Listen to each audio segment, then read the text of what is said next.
मागच्या व्हिडिओमध्ये आपण RBC पूर्ण केली, WBC पूर्ण केली, म्हणजे पूर्ण ब्लड सेल्स आपण केलेले आहेत. आता आपल्याला पुढच्या युनिटकडे जायचं आहे आणि ते म्हणजे हार्ट. हे युनिट 8.13 आहे.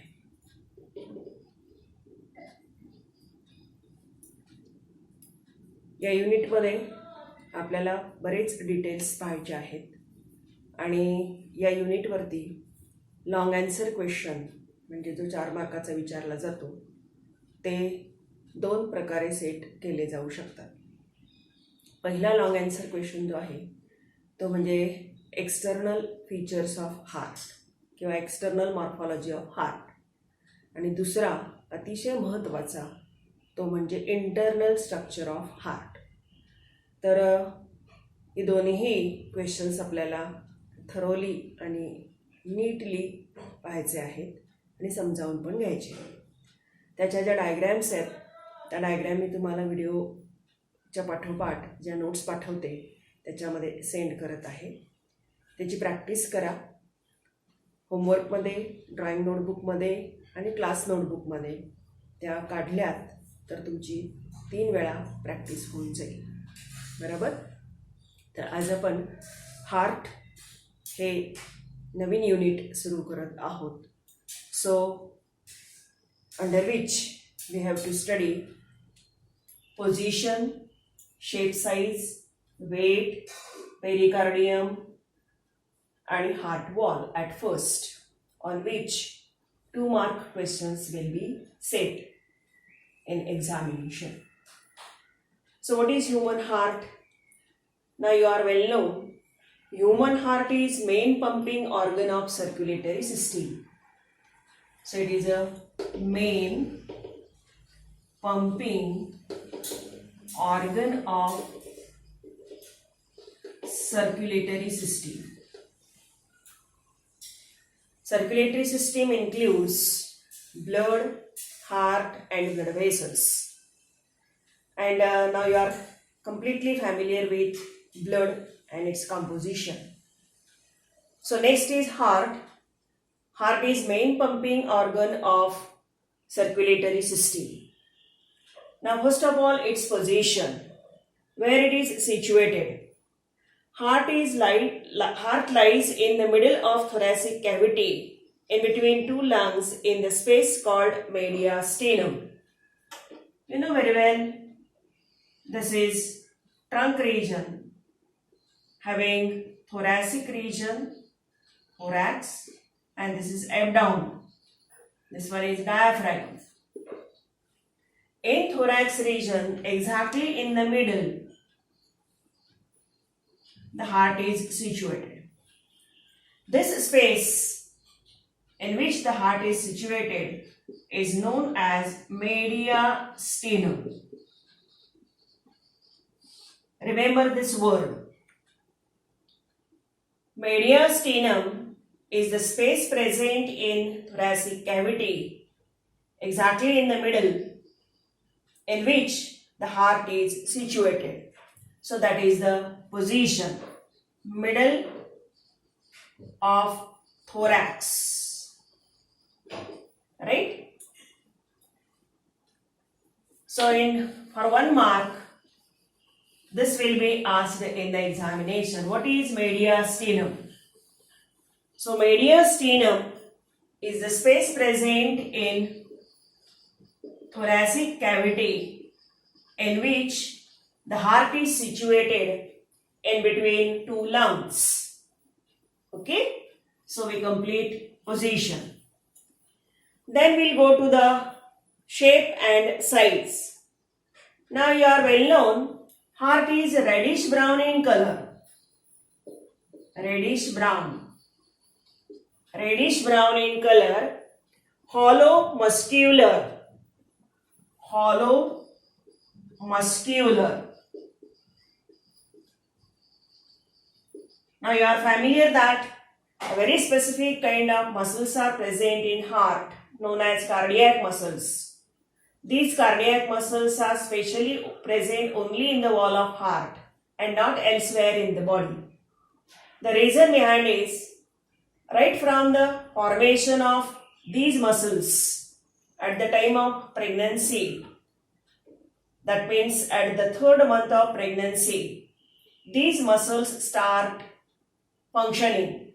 That means contraction and relaxation continuously till the death of that person without any fatigue. That's why such kind of specific muscles are present in heart wall. So they are made up of cardiac muscles, and the size is about a clenched fist. One's clenched fist. That means, for example, this is your hand, and if you close your palm region this way, this formation is known as a clenched fist. This size is the size of heart of any person, in adult healthy grown up person or maybe in children. The size of heart is the one's clenched fist. Right? So that is about shape and size. Particularly, again, the heart is reddish brown in color, hollow internally, 4-chambered, muscular, made up of cardiac muscles, and its size is about a clenched fist. Right? And it is conical in shape, somewhat conical in shape. Clear? For example, its broader end, this is the base and this is the apex. The broader base lies towards anterior end of body and narrower apex lies towards posterior end of the body. The apex of heart is slightly tilted towards left, and that's why somebody says that heart is situated towards left side, but it is wrong conception. Remember, heart is exactly present in the middle of thorax. Only the apex of heart is tilted, slightly tilted towards left side. Clear? So that is about size, shape and position of heart. Now we'll go to the weight. Now in adult healthy grown up person, the weight of heart is about 300 grams in male and 250 grams in female. That is the average weight of human heart in adult healthy grown up person. Okay, so we complete 3 points: position, shape, size and weight. Now we'll go to the next point, and that is known as pericardium. Peri means around, cardium means heart. A layer, double layer present around heart is known as pericardium. So in short, heart is situated in double layer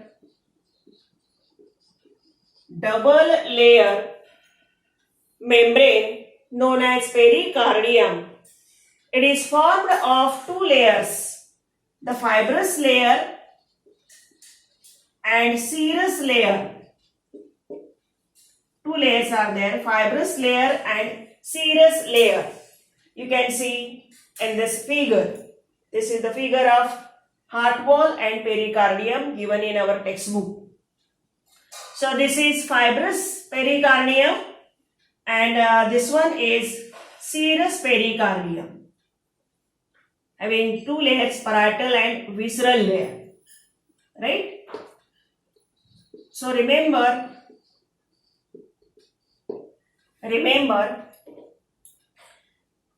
pericardium is double protective layer present around heart wall. It is made up of further 2 layers, that means double layer, fibrous layer and serous layer. Now we'll study one by one. At first, fibrous layer. Now fibrous layer is outer, tough, inelastic. Outer, tough, inelastic. Inelastic and loosely fitted. Loosely fitted. So that is the nature of fibrous layer. This one. You can see in the figure, fibrous layer. The fibrous layer is always present outermost. It is tough, inelastic. That means not show elasticity, and loosely fitted around the heart wall. Then inner to the fibrous layer, serous layer is present. That's why it is inner. It is inner layer, soft, moist, and elastic in nature. So exactly opposite of fibrous. Fibrous is outer, serous is inner. Fibrous is tough, serous is soft. Fibrous is inelastic, serous is elastic. It is loosely fitted. It is moist and tightly fitted. Clear? And specifically, this serous layer is made up of squamous epithelium. It is made up of squamous epithelium. Remember. Now further again, this serous layer is made up of two layers. One is parietal layer, another is visceral layer. The serous layer is further again made up of two separate layers, parietal layer and visceral layer. You can see in the figure. This one is parietal layer, this one is visceral layer. Right? Now we study one by one. Now parietal layer is outer and forms inner lining of fibrous pericardium. So you can see here, this is fibrous pericardium and this is parietal layer. So it is very close to the fibrous pericardium. That's why we have said it forms inner lining of fibrous pericardium. Clear? Then visceral layer is inner. Visceral layer is inner and it attach to epicardium of heart and attach or adhere to inner layer epicardium of heart wall. You can see here, this is epicardium of heart wall. To that, this visceral layer is attached or adhere. So in that way, the serous layer, which is inner, soft, moist and elastic in nature, made up of squamous epithelium. It is divided into again two layers, parietal and visceral. Parietal layer is outer and forms inner lining of fibrous pericardium, and visceral layer is inner and adhere or attach to inner side or inner layer epicardium of heart wall. Clear? Now in between these two layers, which two layer? Fibrous layer and serous layer. Remember here you can see. This is the fibrous layer and this is the serous pericardium. In between these two, there is a pericardial space is present. You can see in figure also. This pericardial space is present in between these fibrous and serous pericardium layers. It contains fluid. This fluid is about 50 ml. Right? Fluid is about 50 ml. And the space is present in between fibrous and serous pericardium. So remember, in between fibrous and serous pericardium, the space is present is known as pericardial space, and that space is not empty, filled with one fluid. That fluid is known as pericardial fluid. This fluid is about 50 ml in amount. Remember this figure also, because asked for 1 mark in MCQ. Now what is the function of this pericardial space and fluid? Because in examination there may be a question, give importance of pericardium. At that time you have to write down these importance or functions of this pericardial space and fluid. The functions are, the fluid act as shock absorber.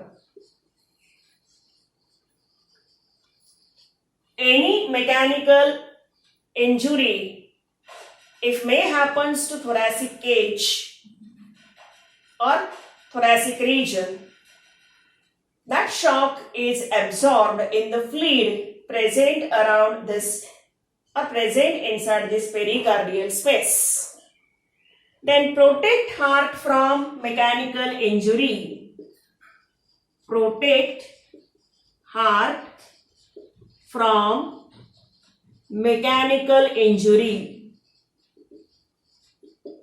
Just I have said you, any mechanical injury, it may happens to thorax region, that injury, that shock is directly absorbed in this 50 ml of pericardial fluid and heart is protected. Then it keeps always heart moist. Keeps heart wall always moist. Do not allow desiccation. Desiccation means drying. Right? And it allows, or in another word, it keeps heart moist and makes it lubricant. It lubricates heart, keeping it moist, because heart is constantly showing contraction and relaxation. For that, the lubricant is necessary, and that lubricant is nothing but the pericardial fluid. Right? And in that way, it allows smooth working of heart. That means alternate contraction and relaxation. So in that way, these 4 points describes the importance or functions of this pericardial space and fluid. Which are these? This fluid acts as shock absorber. The fluid protects heart from mechanical injury, keeps heart always moist, that means act as lubricant, and allow easy contraction and relaxation of heart wall, that means smooth working of heart is due to this pericardial space and pericardial fluid. Right? So here we complete all these points under which we have studied position, shape, size, weight, pericardium containing 2 layers, fibrous and serous. Again serous containing 2 layers, parietal and visceral, and in between these fibrous and serous pericardium, the pericardial space and fluid, and their importance or functions. Now we will go to the heart wall. Here. Now just I have told you The heart is muscular and it is made up of very specific muscles known as cardiac muscles. So heart wall. Heart is made up of cardiac muscles. Cardiac muscles. It is muscular. You can see in the figure. This is the thickness of heart wall. Right? This heart wall contains 3 layers. But before that, heart is mesodermal in origin. Mesodermal in origin. Heart is mesodermal in origin. So remember these two phenomena because asked in MCQ. The heart wall is made up of specific cardiac muscles which never fatigue, and heart is mesodermal in origin. Now heart wall. The heart wall is made up of 3 layers. 3 layers. Which are these 3 layers? The first is epicardium. Epicardium. You can see here epicardium. Epi means above and cardium means heart. The layer of heart wall which is present exactly on the heart wall. So this is outer thin single layer. Outer thin single layer made up of squamous epithelium. Especially this squamous epithelium is flat. Now you are well known, squamous epithelium is always flat, polygonal, thin in nature. So it is made up of flat squamous epithelium and present to the outer surface of heart. Clear? Its main function is protection. Protection function. Right? So that is about epicardium. Then myocardium. Myocardium. Myo means muscles. Cardium means heart. So that's why this layer is middle one, very much thick because contains lots of cardiac muscles, made up of cardiac muscles,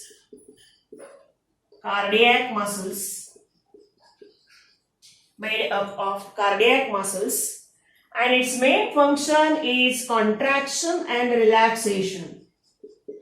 Contraction and relaxation function. So you can see in the figure this much, the very much thick is myocardium present in heart wall. So myocardium is middle layer, thick because made up of lots of cardiac muscles, and its main function is contraction and relaxation of heart wall. Then third is endocardium. Third is endocardium. Endo means inside, cardium means heart. So this layer, third layer is present inner, inside, inner layer. Again thin. Again made up of single layer of squamous epithelium. Single layer of squamous epithelium which is flat in nature and function is again protection. Function is again protection. So you can see here, this is epicardium, this is myocardium, and this one, especially this one is made up of endocardium.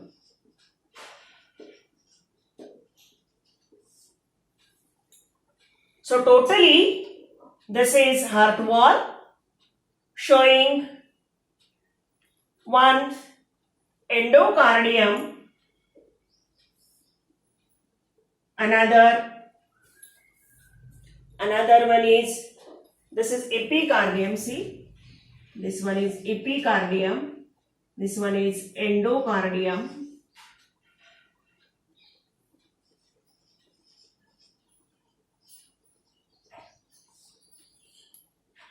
From figure you can see this one is epicardium, very close to the visceral layer of pericardium, and epicardium very close to visceral layer, endocardium is innermost, and myocardium is middle one, right? So in that way you can explain all these layers of heart wall. Heart wall is made up of cardiac muscle. It is mesodermal in origin, that means heart is mesodermal in origin, made up of three layers: epicardium, myocardium, endocardium. Epicardium is outer thin, so this is epicardium. This epicardium is very close to the visceral layer of cardium, outermost, thin, single, made up of flat squamous epithelium, protective in function. Myocardium is middle one, thick, cardiac, made up of cardiac muscles and shows contraction and relaxation function. So this is myocardium. And finally endocardium, innermost, thin, single, made up of squamous epithelium, flat squamous epithelium, again protective in function. So this one is epicardium, this one is endocardium, and this one is myocardium, right? So these three layers together form this heart wall, and inside to that the inner surface of heart is seen. The inner surface of especially ventricles is not smooth but shows certain elevations and depressions.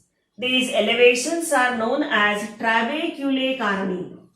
Now we will study in detail about trabeculae carni when we study the internal structure of heart. Here, so here we complete the first important phenomena or points of heart, under which we have studied the heart, pericardium and heart wall in detail. Now we will go to the external morphology of heart. External morphology of heart. Right? For that, you have to draw the diagrams from book. External morphology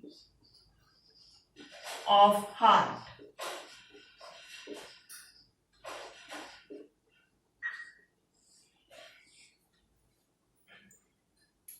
Clear? Now externally, now you are well known, heart is four chambered,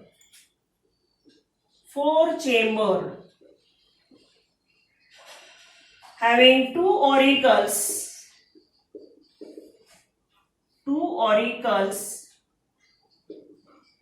or atria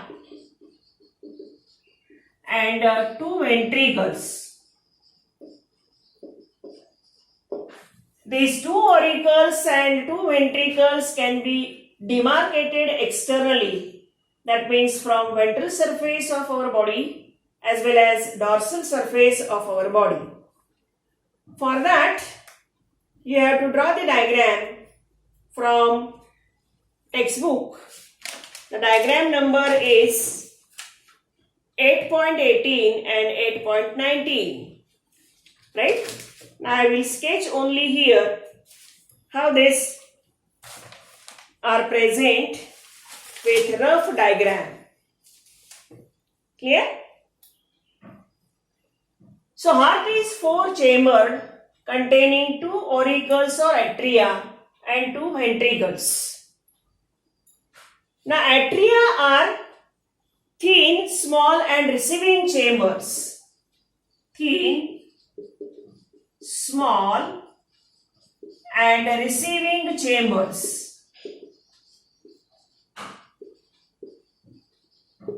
Whereas ventricles are thick,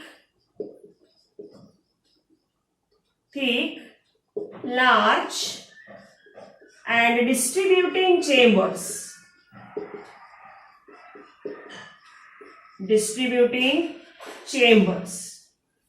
Clear?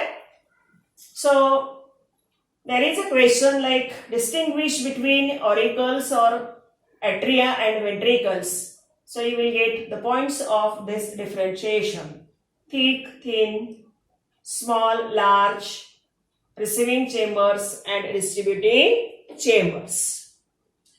Now externally, the heart is separated from auricles and ventricles by transverse groove. For example, diagrammatically, suppose that these are auricles and these are ventricles. Atria and ventricles.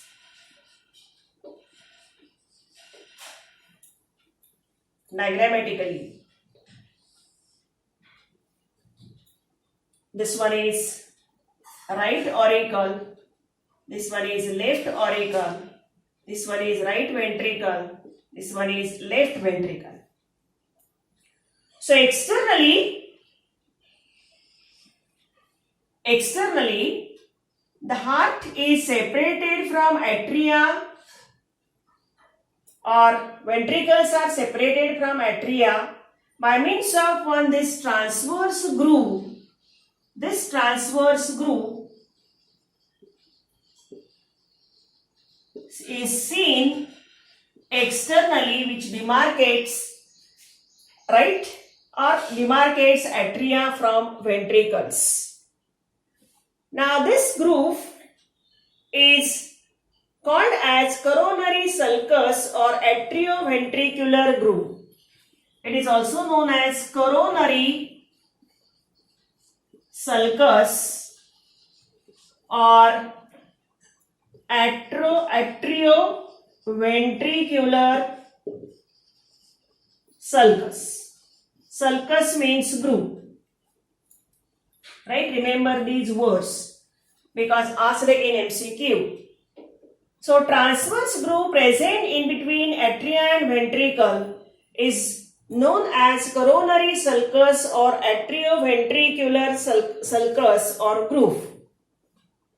Why it is called as coronary sulcus?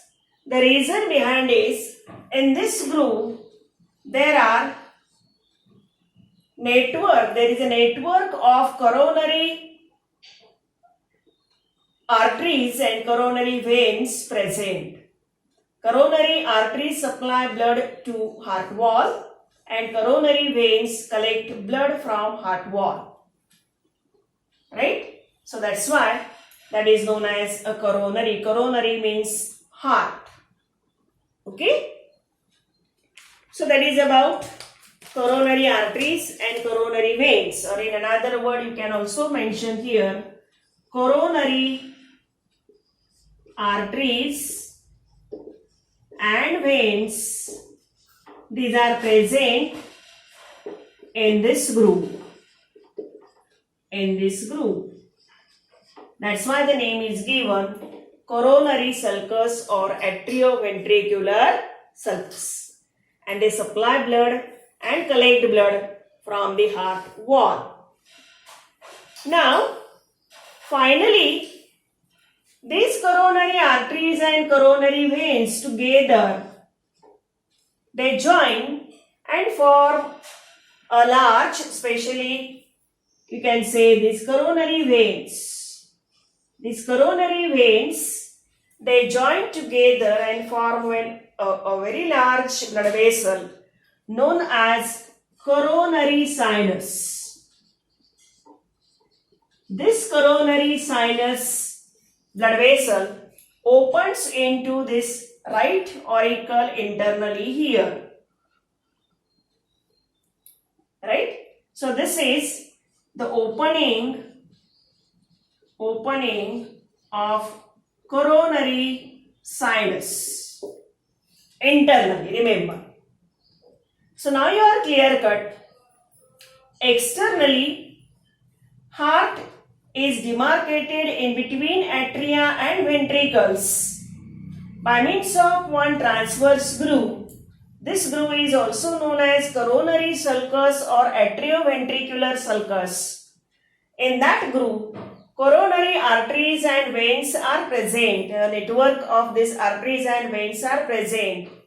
And finally, these veins collectively forms one large blood vessel known as coronary sinus. This coronary sinus opens into right auricle by means of opening of coronary sinus. Clear? So in that way, that is about the external demarcation. Now, origin of systemic aorta, pulmonary aorta and coronary arteries are seen. That means you can see here.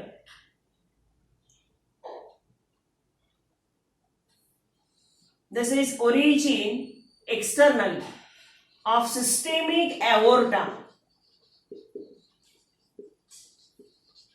Then pulmonary aorta. This is pulmonary aorta.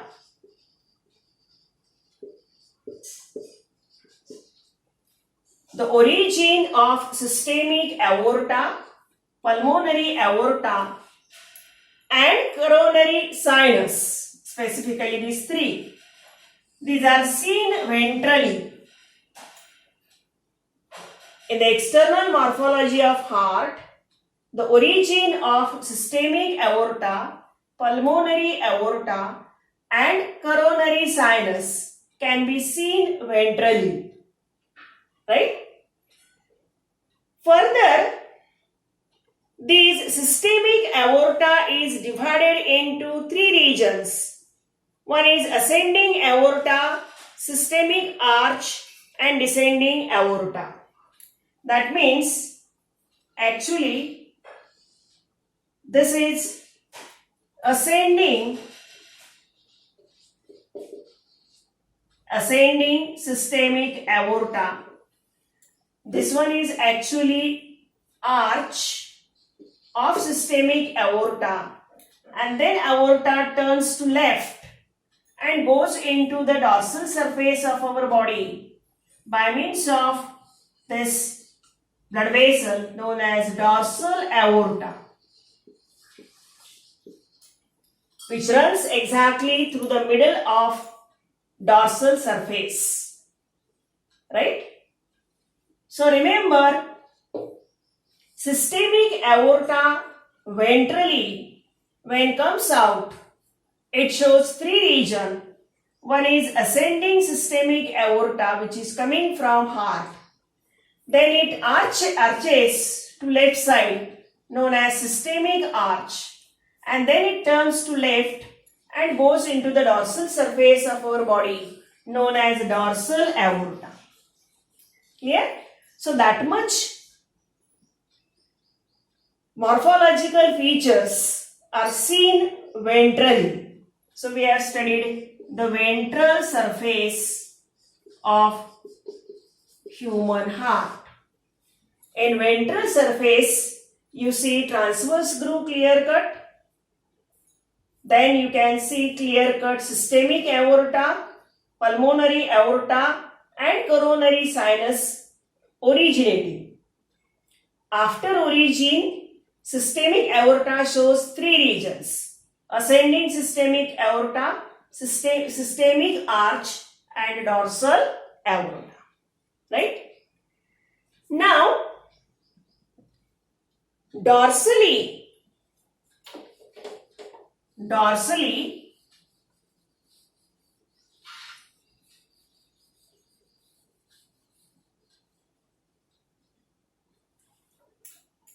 the dorsal surface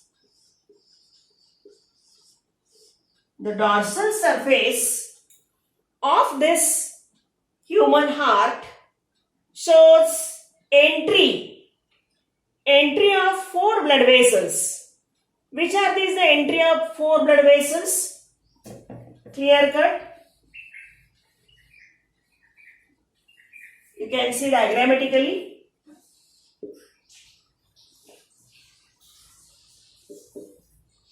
This is superior vena cava. Superior vena cava or precaval. Enters inside the heart. At the same point, here you can see inferior vena cava or postcaval. So it is also entering inside the blood, inside the heart, especially in the right auricle.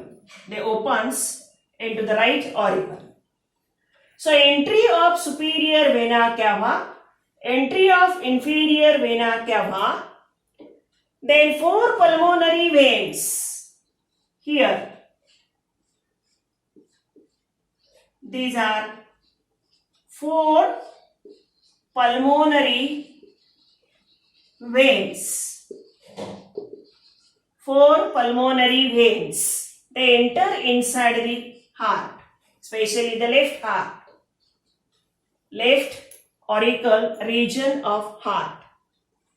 And then the coronary sinus. Coronary sinus. Basically, in ventral surface, the origin of coronary arteries and veins are seen, whereas dorsally, the entry of coronary sinus is seen. Clear? So now you are clear cut. The dorsal surface of heart shows entry of superior vena cava, inferior vena cava, four pulmonary veins, and entry of coronary sinus. Whereas ventrally it shows origin of systemic aorta, pulmonary aorta, and coronary arteries. Clear? Now, here, diagrammatically again.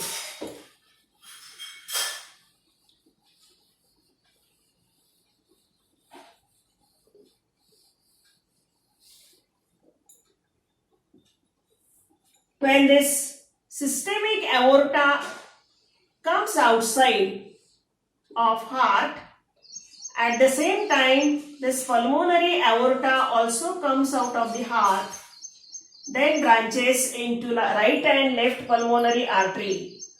Both of them, they are connected here by means of one ligament. This ligament is known as ligamentum arteriosum. Remember this word, because asked in examination for 1 mark.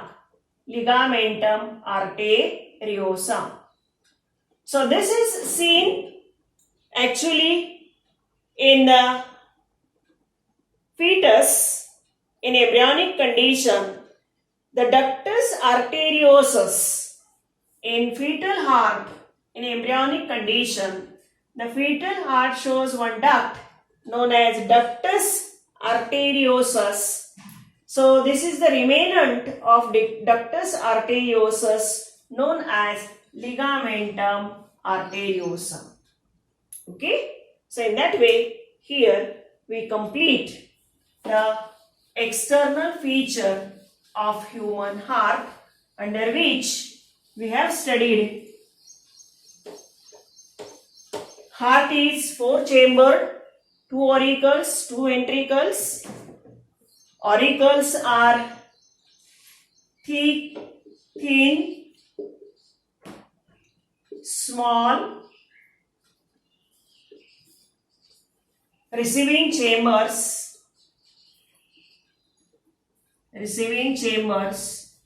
Ventricles are thick, large and distributing chambers. Then ventrally and dorsally, they show certain origin and entry of blood vessels. So clear cut, remember this entry and exit of blood vessels, which blood vessels enter inside the heart, which blood vessels originate from the heart, and that will be described under the external morphology of human heart. Clear? So draw the diagrams, make the practice, and write down the MCQs also about the topic circulation, including this heart. Now in the next video, we'll go to the internal structure of heart. Okay.